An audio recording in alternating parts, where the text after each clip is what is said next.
gabi po sa ating lahat. Isang malamig na gabi at weather po sa ating lahat. So today is November 29 at ngayon po ay binabati natin ng happy birthday. Walang iba kundi ang ating beloved Sisi Nora Boy Abroad, or si Sisi Ate Nor's Mix Vlog na siya ngayon. So to you, Sisi, ang lagi kong prayer sa iyo ay bigyan ka pa ni Lord. Anak, I know how blessed you are sa iyong mga amo at sa iyong pamilya, dahil nakapagpatapos ka na ng mga anak mo pareho ng college at parehas na silang may maayos na trabaho.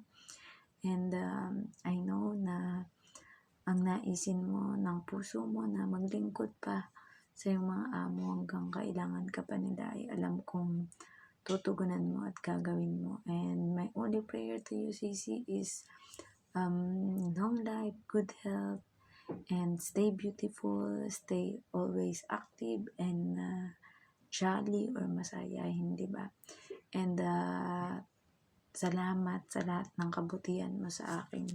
Talagang kahit hindi ko man banggitin kung ano yung mga kabutihan na gawa mo sa akin, is sobra.